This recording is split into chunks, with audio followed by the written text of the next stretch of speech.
نستعينه ونستغفره ونؤمن به ونتوكل عليه ونعوذ بالله من شرور أنفسنا ومن سيئات أعمالنا من يهده الله فلا مضل له ومن يضلل فلا هادي له ونشهد أن لا إله إلا الله وحده لا شريك له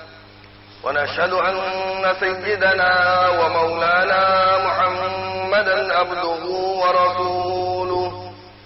صلى الله تعالى عليه وعلى آله وبارك وسلم تسليما كثيرا أما بعد فأعوذ بالله من الشيطان الرجيم بسم الله الرحمن الرحيم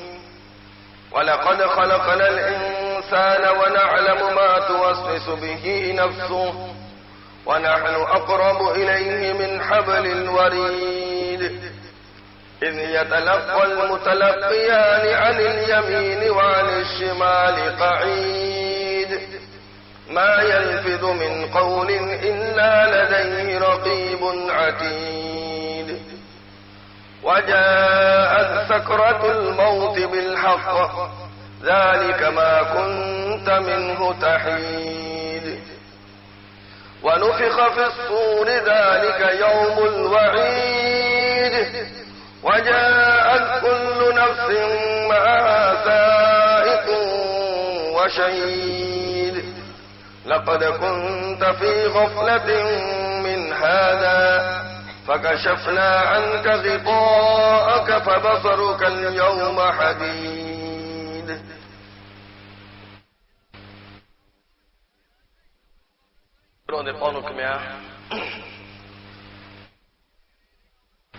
يقول جنو فليد آيات وريها قرآن جنو ميا نسين چوپارا رما شيره سورة قاف یہ آیت اور فت اس سورہ میں اللہ شمیانی نے آخرت نے پتہ بھی روتے بیٹھا موت نے پتہ بھی قبر نے پتہ بھی حشر نے پتہ بھی پرسرات نے پتہ بھی نفی قیامت نے چالو چھیں اللہ یہ شیر و موما جایا میں سورہ نے پتہ بھی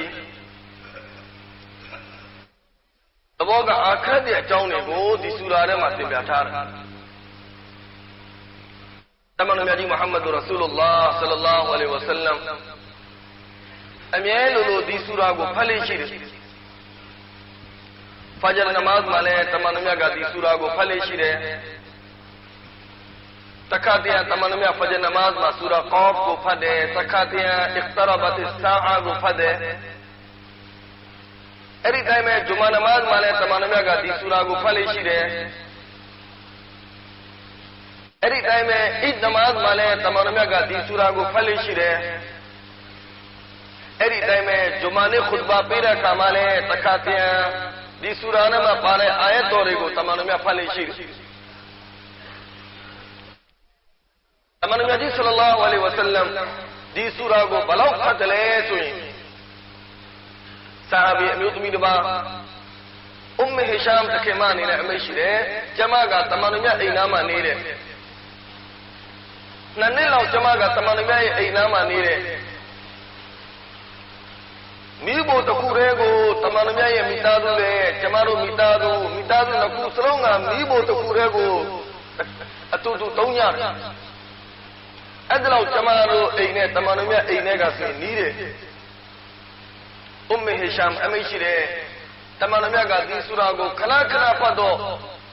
جمع گا چائیں نے دی سورہ کو اللہ یاد وار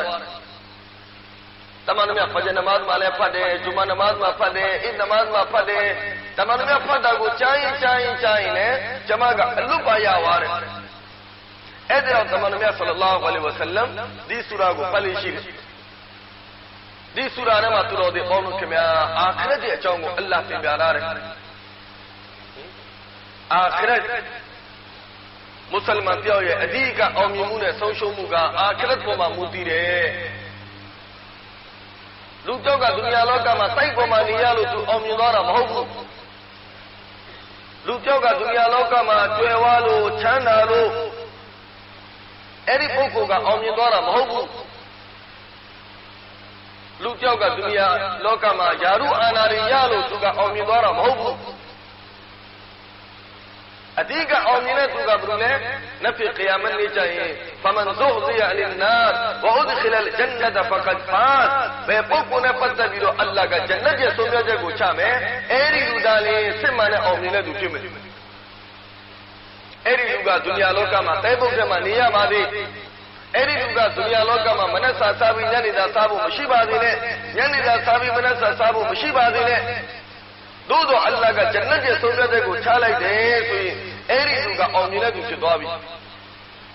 အကယ်၍လည်းဖြစ်ခီယာမတ်နေ့ကျရင်ကုလ်အင်နလ်ခါဆီရီနလ်လဒီနခဆီရူအန်ဖုဆဟူဝအာလီဟီယောမလ်ခီယာမဘယ်ပုဂ္ဂိုလ်နဲ့ပတ်သက်ပြီးတော့အလ္လာဟ်ကဂျဟန္နမ်ရဲ့ဆုံးဖြတ်ချက်ကိုချမယ်အဲ့ဒီသူကဆုံးရှုံးတဲ့သူဖြစ်တယ်အဲ့ဒီသူကဘယင်ကြီးပဲဖြစ်ပါသေးသမရာကြီးပဲဖြစ်ပါသေးဝင်းကြီးပဲဖြစ်ပါသေးတဆေးကြီးပဲဖြစ်ပါသေး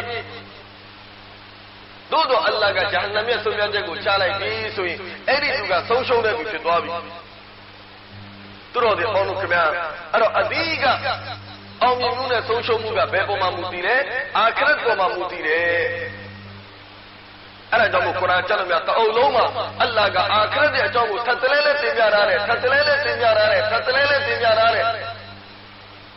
ထပ်တလဲလဲအာခရတ်ကိုအလ္လာဟ်သတိပေးထားတယ်မွတ်စလမန်ပြောရဲ့အဓိကအောင်မြင်မှုကအာခရတ်ဖြစ်တယ်အာခရတ်ပေါ်မှာမူတည်တယ်ဒီဒုနီယာကဖနာဒီဒုနီယာကဖာနီတနေ့ဖနာဖြစ်သွားလိမ့်မယ်တမန်တော်ကိုအလ္လာဟ်မရှိတဲ့အိုတမန်တော်လာတမုဒ္ဒန်နအိုင်နိုက်ကအီလာမာမတ္တနာဘီအိုတမန်တော်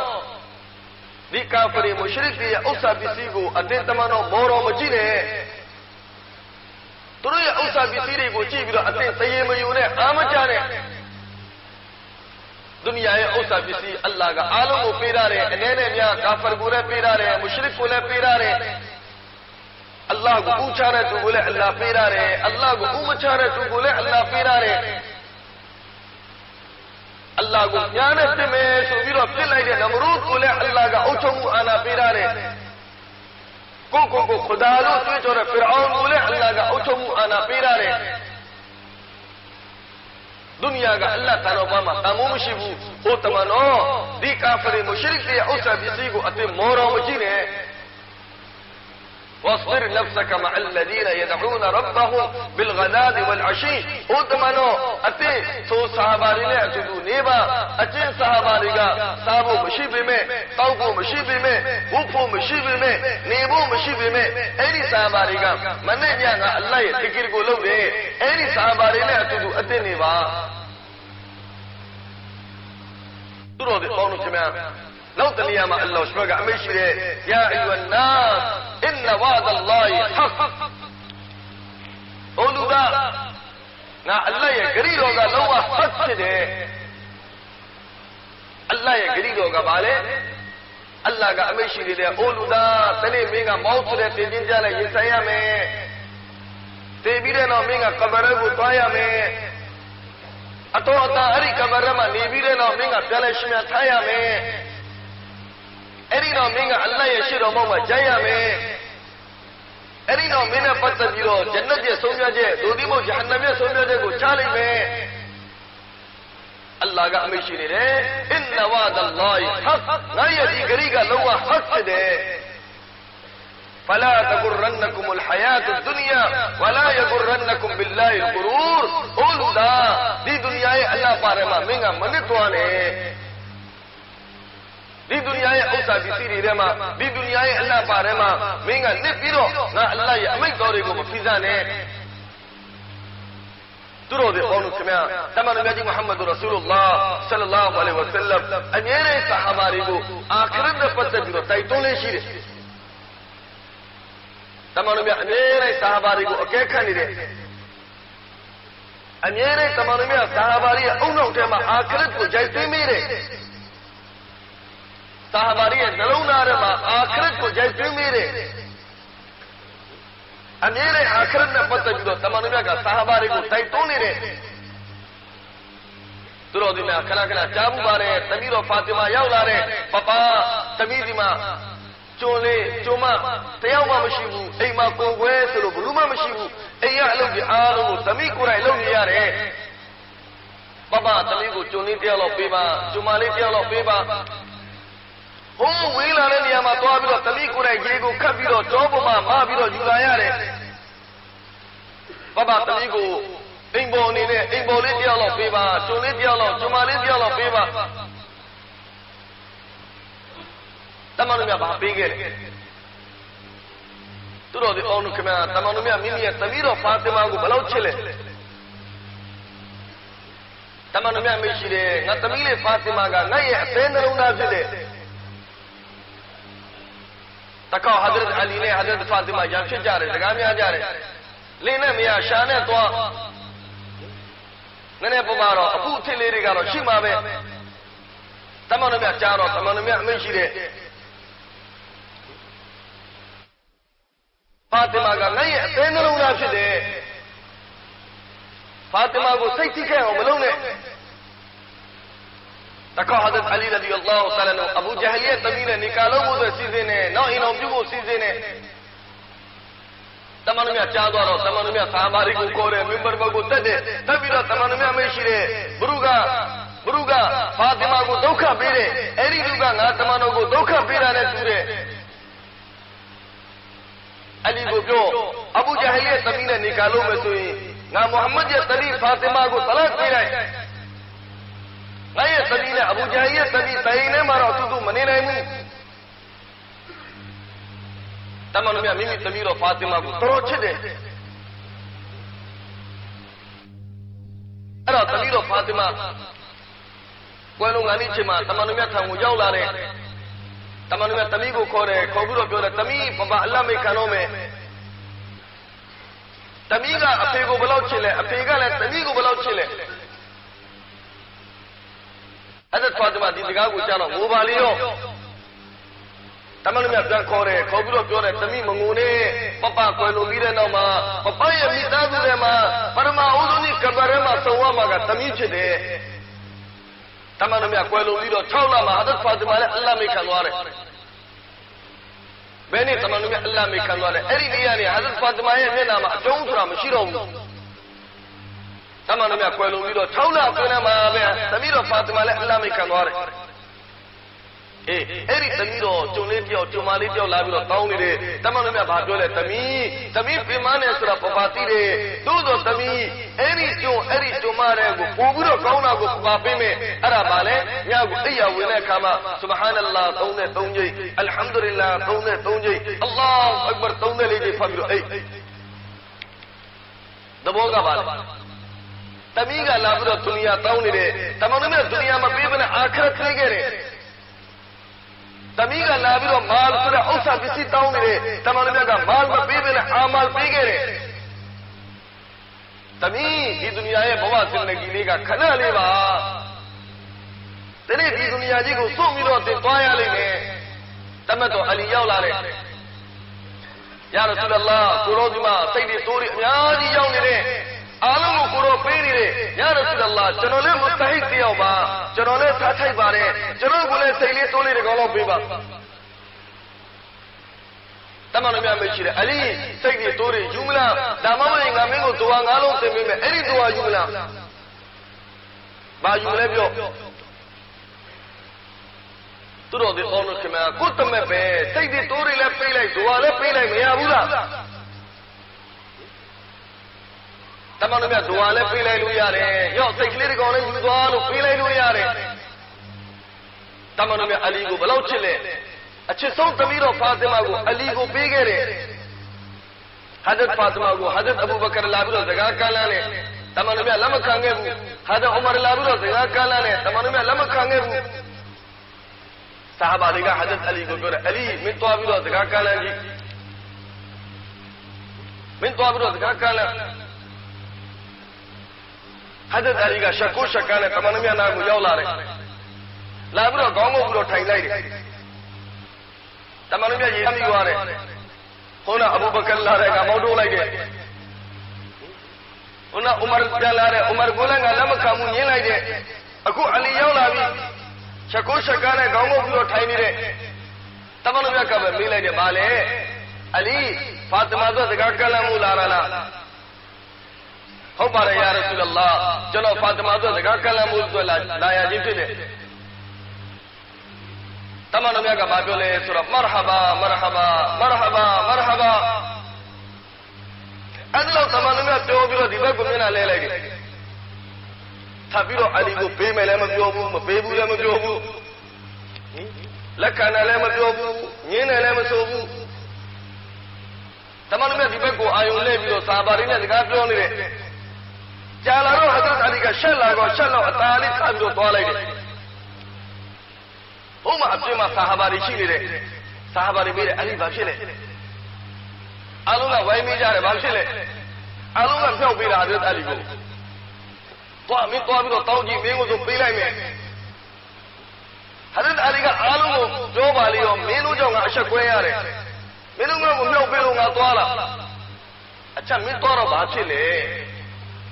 Joma Bachile, Mitamanamigo Yaware, Tamanama Bajole. Tamanamiya Garo, Marhabalu Jore, Ari Marhabalu Jore, Romane, Nikalabu Bashile, Rima Lujina Kubetire, Luka Bashile, Tumatami Yubi, Taote in Kayame, Tumatami Yubi, Lutuyame, Tamanamiya Mira Bashile, Ya Rasulallah, Chirozman, Ninago Chile, Tanya in the Chile. Tamanamiya Mishira, Komi, Tanya Indigo Sobro, Jole, Nimuro, Tara. Hadrat Ali radiallahu ta'ala, Ari Tanya Indigo, Jure, Jubro, Hadra Usman, Sobro, Jone. Balaunele, Jarso, Asi Dirham, Dirham Rian, Shisane, Yone. Hadra Usman radiallahu ta'ala, Ari Indigo, Welege, Dirham Rian, Shisa, Pilege. Eri no Hadrat Aligo, Eri Ejigo, Campele, yo. Nabagaling amigo, Hadia Campere. Hadrat Ali Lavira, Tamanamiago, Jojo Jaro, Tamanamia, Alumanda Dore, Natamia, Nikama, Usman and Nile, the Fatalanga, Nibro Kuni Gere, Eri Boma, Tamanamia had Usman go, Yari Duari Figure. Eri no Tamanamia Sabari, Alu Kore, Kobro Sabari, Mishire, Umay Sabaro, Allah Amine, Naya Tami Fatimago, Alina and Nikalo Benire. Eri Mata Tainamabe, Tamanamia Nika Papilage.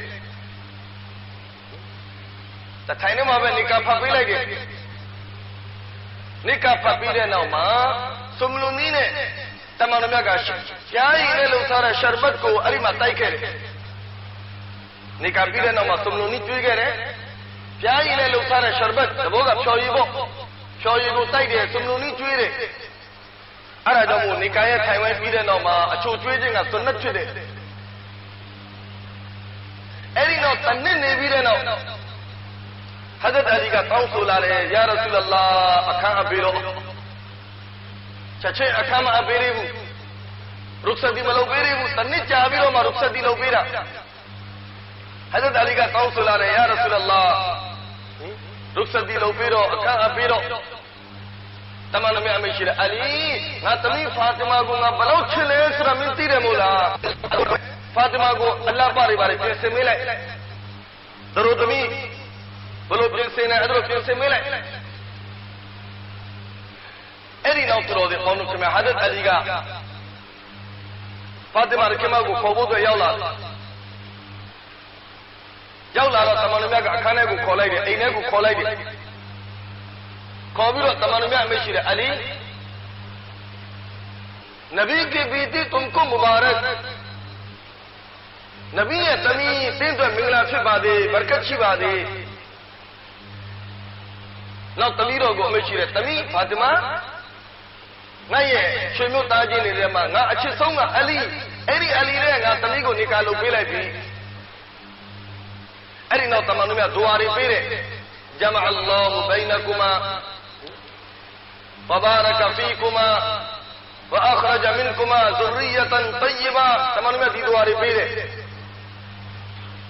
အဲ့ဒီနောက်ရီဝါယတ်တစ်ပုဒ်ထဲမှာလာတယ်တမန်တော်များသမီးတွေကိုထည့်ပေးလိုက်တယ်ဟဒရတ်အလီနဲ့ထည့်ပေးလိုက်တယ်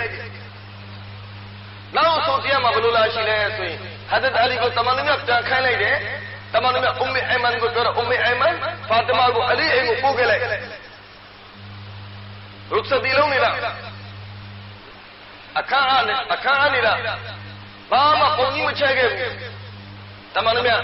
အုမ်မီအိုင်မန်ကျမကိုခေါ်တယ်ခေါ်ပြီးတော့ပြောတော့အုမ်မီအိုင်မန်ဖာတီမာကိုအလီအိမ်ကိုတပို့ခဲ့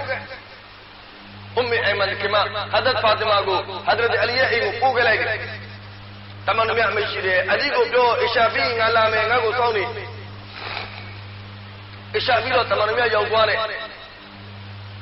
ရောက်သွားပြီးတဲ့နောက်မှာတမန်တော်များဖတ်ထက်မှာရေယူလာခိုင်းတယ်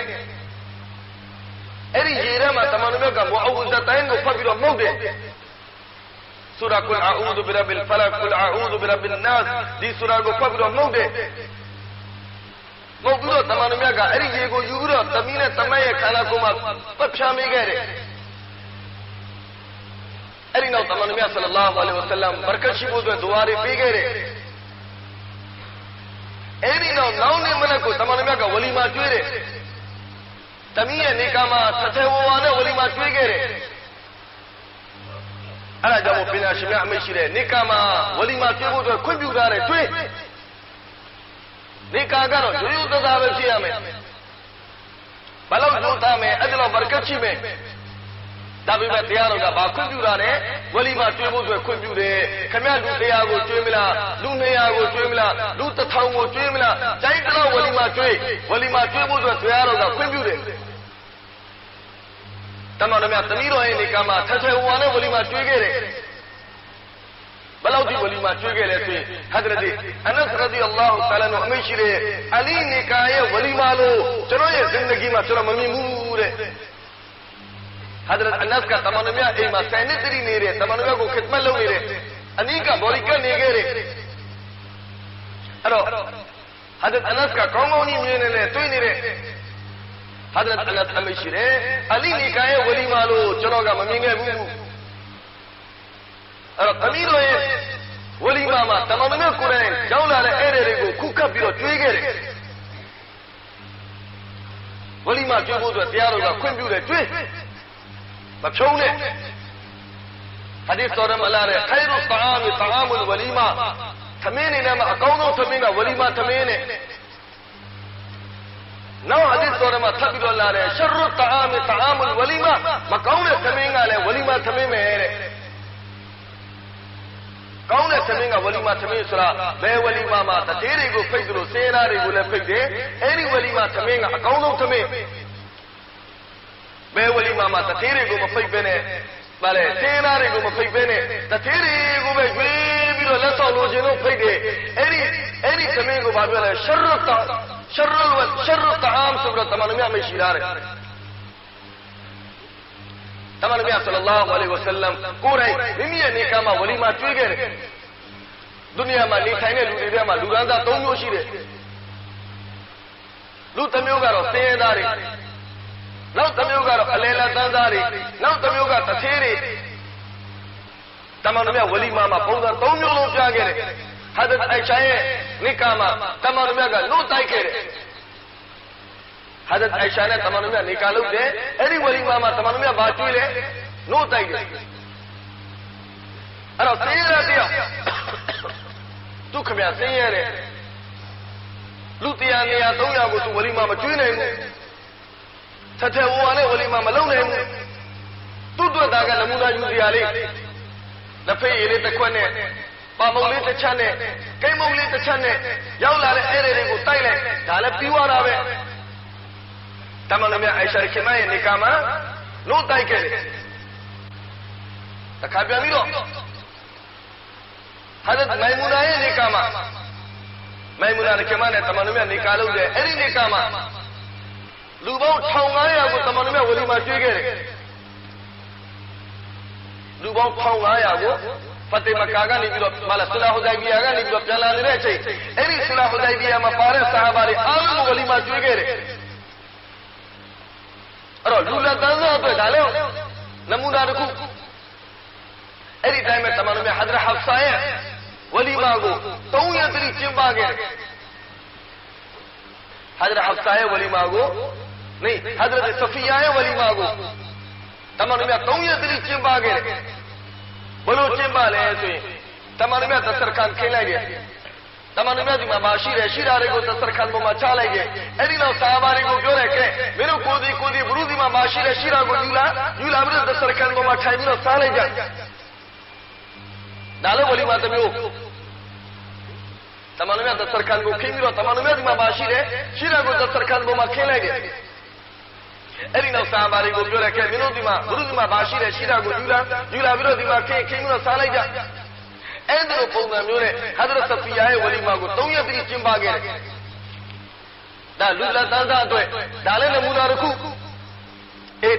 တော့နမူနာယူကြရတဲ့တစ်ခုရှိတယ်အဲ့ဒါကဘာလဲဟာဇရတ်ဇိုင်နဘ်ရဲ့နိကာဟာဇရတ်ဇိုင်နဘ်ရဲ့နိကာကိုတမန်တော်မြတ်ကထဲဝါနဲ့ဝလီမာတွေ့ခဲ့တယ်ဟာဇရတ်ဇိုင်နဘ်ရဲ့နိကာကတမူထူးတယ်အခြားနိကာတွေတက်ကိုတမူထူးတယ်ဘလို့ထူးလဲဆိုရင်အဲ့ဒီနိကာကို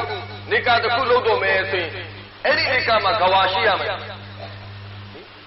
အဲ့ဒီနိကာမှာအုတ်ထိန်လူပါရမယ်အဲ့ဒီနိကာမှာတက်တေပါရမယ်အုတ်ထိန်လူမရှိဘဲနဲ့ဝကီလ်မပါဘဲနဲ့တက်တေမပါဘဲနဲ့နိကာကအထမမြောက်ဘူးတခါ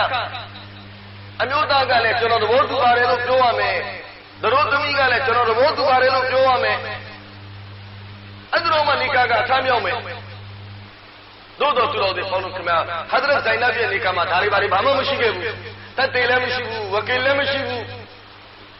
ကျွန်တော်သဘောတူပါဒီဓမ္မသဘောတူပါဒီလည်းမရှိခဲ့ဘူးဘလို့မရှိတာလဲအဲ့ဒီနိကာကိုမိုးဘဝကနေပြီးတော့အလ္လာဟ်ကတိုက်ရိုက်ဖတ်ပေးလိုက်တာမိုးဘဝကနေအလ္လာဟ်ကတိုက်ရိုက်ဖတ်ပေးလိုက်တာအဲ့တော့ဘာမှဘလို့ဆက်သူကလည်းခေါ်ဖို့မလိုတော့ဘူးမိုးဘဝကနေအလ္လာဟ်တိုက်ရိုက်ဖတ်ပေးလိုက်တယ်အဲ့တော့ဘိုးဘွားနေပြီးတော့အလ္လာဟ်ကတိုက်ရိုက်ဖတ်ပေးလိုက်တယ်ဆိုတော့အဲ့ဒီနိကာကိုတမန်တော်မြတ်ကဝမ်းသာပြီးတော့အဲ့ဒီဝလီမာကိုတမန်တော်မြတ်ကချက်ပြပြလုပ်ခဲ့တယ်ဘလို့ဒီချက်ထဲဝါချက်ပြပြနဲ့ဝလီမာတွေ့ခဲ့လေဆိုရင်အဲ့ဒီအချိန်ခါတော့ကမဒီနာမြို့မှာရှိတဲ့မြို့သူမြို့သားတွေအားလုံးကိုမိကိုတိတ်ခင်းတွေ့ခဲ့တယ်အဲ့ဒီအချိန်ခါတော့ကမဒီနာမှာလူပေါင်း3000ကျော်4000နီးပါးရှိတဲ့အားလုံးကိုခေါ်တယ်ခေါ်ပြီးတော့ဝလီမာကျွေးတယ်အဲ့တော့သူတော်ဒီပေါင်းလို့ခင်ဗျာကျွန်တော်ပြောနေတဲ့စကားကဘာပြောနေတာလဲဘယ်ရောက်သွားလဲဟမ်ဘာပြောနေဘယ်ရောက်သွားတာလဲဟာဇတ်ဖာတီမာအကြောင်းပြောနေတာဟာဇတ်ဖာတီမာတမန်တော်မြတ်ဒီမှာလာပြီးတော့ကျုံလေးကျုံမလေးလာပြီးတော့တောင်းတယ်တမန်တော်မြတ်မပေးခဲ့ဘူးအာမန်ပေးခဲ့တယ်ဟာဇတ်အလီလာပြီးတော့ဟာဇတ်အလီရဲ့အကြောင်းပြောနေတာယာရဆူလလာကျွန်တော်ကိုလည်းစိတ်လေးတွေကောင်းလို့ပေးပါတမန်တော်မြတ်ဗာမရှိတယ်အလီစိတ်တွေတိုးတွေယူမလားငါရဲ့ဒူဝါငါလုံးယူမလားတမန်တော်မြတ်မရှိတယ်ယာရဆူလလာစိတ်တွေတိုးတွေမလိုချင်တော့ဘူးကိုရောဒူဝါပေးပါကိုရောဒူဝါရရင်ကျွန်တော်ရှင်းတတ်တယ်တမန်တော်မြတ်ဟာဇတ်အလီကိုဒူဝါငါလုံးပေးတယ်အလီဒုက္ခရောက်လို့ရှိရင်မင်းဒီဒူဝါကိုဖတ်ယာအဝလ်အဝလီန်ဝယာအာခရ်အအာခရီန်ဝယာဒလ်ကူဝတ်လ်မတီန်ဝယာရာဟိမလ်မဆာကီန်ဝယာရဟမ်ရာဟီမီန်ဟာဇတ်အလီမရှိတယ်တမန်တော်မြတ်ရဲ့ဒီဒူဝါယာပြီးတဲ့နေ့ကလေနောက်ထပ်ကျွန်တော်ပေါ်မှာအခက်ခဲဆိုတာမကြုံတော့ဘူးအခက်ခဲခုနဲ့ကြုံလာပြီဆိုရင်ကျွန်တော်ဟာဒီအလ္လာဟ်ရဲ့ဂုဏ်တော်တွေကိုကျွတ်ပြီးတော့အလ္လာဟ်ဒီကနေ့ဒူဝါကောင်းလိုက်တယ်အလ္လာဟ်ကျွန်တော်ရဲ့အခက်ခဲတွေကိုဖြေရှင်းပေးလိုက်တယ်ကျွန်တော်ပြောနေတဲ့စကားကဘာလဲဆိုရင်သမီးတော်နဲ့သမက်တော်တမန်တော်မြတ်ဒီမှာလာပြီးတော့ဒုနီယာတောင်းနေတဲ့တမန်တော်မြတ်ဒုနီယာမပေးခဲ့ဘူးအာခရတ်ကိုပေးခဲ့တယ်မာလာပြီးတော့တောင်းတယ်မာမပေးဘူးအာမာလ်ကိုပေးတယ်တမန်တော်မြတ်မိမိရဲ့ဆာဟာဘာတွေရဲ့နှလုံးသားထဲမှာမိမိရဲ့မိသားစုရဲ့နှလုံးသားထဲမှာအာခရတ်ကိုရိုက်သွင်းပေးခဲ့တယ်တမန်တော်မြတ်ရဲ့ဇနီးတွေတစ်ခေါက်ရောက်လာတယ်လာပြီးတော့ဗာပြောတယ်ယာရဆူလလာကျမတို့စားရတာတောင်းရတာအဆင်မပြေဘူးတမန်တော်ပေးတဲ့လာသာလေးနဲ့တမန်တော်ပေးတဲ့ဈေးဘိုးလေးနဲ့ကျမတို့အဆင်မပြေဘူးနဗီရဲ့ဇနီးတွေဖြစ်ပြီးတော့ဒီလိုစကားပြောရမလားဆိုပြီးတော့တမန်တော်မြတ်စိတ်ဆိုးတော်မူခဲ့တယ်တမန်တော်မြတ်ဘယ်လောက်ဒီစိတ်ဆိုးလဲဆိုရင်ဇနီးတွေရဲ့အိမ်ကိုမသွားတော့ဘူးတလားတလီတမန်တော်မြတ်ပလီထဲမှာပဲနေတယ်အိမ်မပြန်တော့ဘူးဆာဟာဘာတွေက ဘာလဲတမန်တော်မြတ်ဇနီးတွေကိုတလားပေးလိုက်ပြီလားတမန်တော်မြတ်ဘာလို့အိမ်မပြန်လာလဲမေးလည်းမမေးရဘူးတလားပေးပြီးတဲ့နောက်မှာတမန်တော်မြတ်ဇနီးတွေကိုခေါ်တယ်ခေါ်ပြီးတော့အမိန့်ရှိတယ်အင်ကွန်တွန်နာတူရီဒန်အလ်ဟယာတ်အဒ်ဒုနီယာဝဇီနတဟာဖဒ်အာလိုင်နာဥမတေကွန်နာဝဆရဟ်ကွန်နာဆရာဟန်ဂျမီလာကဲခေါ်ပြီးမင်းတို့ငါနဲ့နေရတာအဆင်မပြေဘူးမို့လားငါမင်းတို့ကိုတလားပေးလိုက်မယ်မင်းတို့တိုက်တူနေကြတော့ဇနီးတွေကငိုပါရီကောယာရဆူလလာကျမတို့ပြောတာဒီလိုမဟုတ်ဘူးကျမတို့ဒုနီယာမှာလည်းကိုရိုနာတူတူနေမယ်ဂျန်နတ်ထဲမှာလည်းကိုရိုနာတူတူနေမယ်ကျမတို့ပြောတာဒီလိုမဟုတ်ဘူးတမန်တော်များမရှိတဲ့ကဲဒါဆိုလို့ရှိရင်အေးသူပူမြစားရင်လည်းစားရမယ်ငှားရင်လည်းငတ်မယ်စားရရင်အလ္လာဟ်ကိုရှုကလုံးပြီးတော့နေမယ်မစားရဘူးဆိုရင်အလ္လာဟ်ဒီမှာတောင်းပြီးတော့နေမယ်နဗီရဲ့ဇနီးတွေဖြစ်ပြီးတော့မင်းတို့ဒီစကားမပြောနဲ့ဆိုလို့ကျင်တာကပါလေဇနီးတွေရဲ့နှလုံးသားတွေကနေပြီးတော့လေတမန်တော်များကဒုနီယာရဲ့ချစ်စိတ်ကိုထုတ်ယူခဲ့တယ်ဒုနီယာရဲ့မဟာဘတ်ကိုထုတ်ယူခဲ့တယ်အာခရတ်ရဲ့ချစ်စိတ်ကိုထည့်ပေးခဲ့တယ်အာခရတ်ရဲ့မဟာဘတ်ကိုထည့်ပေးခဲ့တယ်ဘိဒါရဒီအလ္လာဟူတာလာအန်ဟူဘာရိန်ကနေပြီးတော့ပြန်ရောက်လာတယ်တမန်တော်များဟာဇတ်အဘူဘိုင်ဒါကိုဘဟရိုင်းကိုထုတ်လိုက်တယ်တော့အဲ့ဒီဘဟရိုင်းမှာဇကာတ်တွေကိုကောက်လာခဲ့ဂျစ်စီယာတွေကိုကောက်လာခဲ့အဲ့ဒီမှာမွတ်စလမန်တွေရဲ့လက်အောက်မှာကာဖီတွေမုရှရစ်တွေနေနေတဲ့သူတို့ဒီကနေပြီးတော့အခွန်အခတွေကိုကောက်ပြီးတော့လာHazrat Abu Ubaidah radiyallahu ta'ala anhu Bahrainကိုသွားတယ်အဲ့ဒီကနေပြီးတော့ဂျစ်စီယာတွေဘာတွေကောက်တယ်ကောက်ပြီးတော့ပြန်ရောက်လာတယ်မဒီနာကိုရောက်လာတဲ့ခါမှာမဒီနာမှာရှိတဲ့ဆာဟာဘာတွေတရင်ကြတယ်ညကအဘူဘိုင်ဒါပြန်ရောက်လာပြီအဘူဘိုင်ဒါပြန်ရောက်လာပြီဆိုတဲ့တရင်လေးကြားကိုမနက်ဖဂျရမှာပလီမာလူပြည့်ရှံသွားတယ်ဟိုဘေးပါဝန်းကျင်မှာဖတ်တဲ့ဆာဟာဘာတွေအားလုံးကလည်းမဂျရီနဗီကိုရောက်လာတယ်တမန်တော်မြတ်ဖဂျာနမတ်ကိုဖတ်ပြီးတော့တမန်တော်မြတ်အိမ်တော်ကိုပြန်တော့ဆာဟာဘာတွေကတမန်တော်မြတ်နားမှာရောင်လေလုံးနေတယ်တမန်တော်မြတ်ရှေ့ကိုလာပြီးတော့မျက်နှာပြတယ်တမန်တော်မြတ်ကဆာဟာဘာတွေကိုကြည့်ပြီးတော့ပြုံးတယ်တမန်တော်မြတ်မရှိတဲ့အချာအဘူဘိုင်ဒါရောက်လာတယ်ဆိုတဲ့သတင်းကြားလို့မင်းတို့ရောက်လာတာနဲ့ဆိုတဲ့ဟုတ်တယ်ယာရဆူလလာညကအဘူဘိုင်ဒါရောက်လာတယ်ဆိုတဲ့သတင်းကြားတယ်ပစ္စည်းတွေမျိုးကြီးပါလာတယ်လို့ကြားတယ်တမန်တော်မြတ်အမရှိတဲ့ဘုံငါရဲ့ဆာဘာတို့ခုဒါကကဆမ်အဘူဘိုင်ဒါတရောက်လာတဲ့ဘဟရိုင်းကနေအများကြီးပစ္စည်းတွေပါလာတဲ့ခုဒါကကဆမ်အဲ့ဒီပစ္စည်းတွေအားလုံးကမင်းတို့ကိုဝေပေးမယ်ဒါဝေပေးမယ်တဆက်နဲ့မှာပဲတမန်တော်မြတ်မရှိတဲ့ဒါပေမဲ့ဘုံငါရဲ့ဆာဘာတို့မင်းတို့မှတ်ထားမင်းတို့အခုစားဖို့မရှိတဲ့အခြေအနေတောက်ဖို့မရှိတဲ့အခြေအနေဝတ်ဖို့မရှိတဲ့အခြေအနေဒီလိုအခြေအနေတွေမင်းတို့ပေါ်မှာသားရှိမှာကိုငါတမန်တော်မစိုးရင်ဘူးငါစိုးရင်နေတာမင်းတို့ပေါ်မှာစနစ်တကျဒုနီယာရဲ့ဥစ္စာပစ္စည်းတွေပေါ်များလာမှာကိုငါစိုးရင်တယ်မင်းတို့ပေါ်မှာဒုနီယာရဲ့ဥစ္စာပစ္စည်းတွေပေါ်များလာပြီဆိုရင်မင်းတို့အလ္လာဟ်ကိုမေ့ဝါမယ်ရဆူလ်ကိုမေ့သွားမယ်ကဘာကိုမေ့ဝါမယ်ဟရှရ်ကိုမေ့သွားမယ်ပုရ်စရတ်မေ့သွားမယ်မီဇန်ကိုမေ့သွားမယ်ဂျန်နတ်ကိုမေ့သွားမယ်ဂျဟန္နမ်ကိုမေ့သွားမယ်မင်းတို့ရဲ့နှလုံးသားထဲမှာဒုနီယာရဲ့ချစ်စိတ်တွေဝင်လာမယ်တမန်တော်မြတ်ဆာဟာဘာတွေကိုချက်ချင်းဆာဟာဘာတွေအာယုံကိုတမန်တော်မြတ်ပြောင်းခဲ့တယ်ဆာဟာဘာတွေသူတော်တွေဟောလို့ခင်ဗျအဲ့ဒီအချိန်ခါတော့ကတော်တော်ပဲဆင်းရဲရှာတယ်တော်တော်ပဲဆာဟာဘာတွေအခက်ခဲတွေနဲ့ကြုံရတယ်ဘယ်လောက်ဒီဆာဟာဘာတွေဆင်းရဲလဲဆိုဟာဇတ်အိုင်ရှာတခင်မမရှိတဲ့ကျမဒီမှာတဲ့သူတို့သမီးဝတ်တဲ့ဝတ်စုံတစ်ခုရှိတဲ့မဒီနာမှာနေကာဖြစ်ပြီးဆိုရင်အိမ်တိုင်းကကျမရဲ့အဝတ်စားကိုလာပြီးတော့ငှားကြတယ်ဘုရုမအစ်တဲ့ချုံမဝတ်နိုင်ဘူးဟာဇတ်အိုင်ရှာမရှိတဲ့မဒီနာမှာနေကာဖြစ်ပြီးဆိုရင်အဲ့ဒီသူတို့သမီးဝတ်စုံကျမဒီကနေလာပြီးတော့ငှားကြတယ်ကျမရဲ့ဒီဝတ်စုံကိုဝတ်ပြီးတော့အများကြီးအမျိုးသမီးတွေနေကာတွေလုပ်လိုက်ကြတယ်ဒါပေမဲ့ဟာဇတ်အိုင်ရှာခင်မမရှိတဲ့နောက်ပိုင်းမှာဆာဟာဘာတွေပြေးလဲလာတဲ့နောက်ပိုင်းမှာဆာဟာဘာတွေတိုးတက်လာတဲ့ဈေးကွက်ထဲမှာဒီတဲ့ကိုလှတဲ့အဝတ်စားတွေကပေါ်လာတဲ့ရောက်လာတဲ့ဟာဇတ်အိုင်ရှာခင်မမရှိတဲ့တစ်ချိန်လုံးကကျမရဲ့သူတို့သမီးဝတ်စုံကိုဝတ်ပြီးတော့အမျိုးသမီးတွေအမြောက်များနေကာလုပ်လိုက်တဲ့အဲဒီအဝတ်ကိုဒီနေ့ကျမအိမ်မှာရှိတဲ့ကျုံမလေးကိုပေးရင်တော့မှသူဝတ်မှာမဟုတ်ဘူး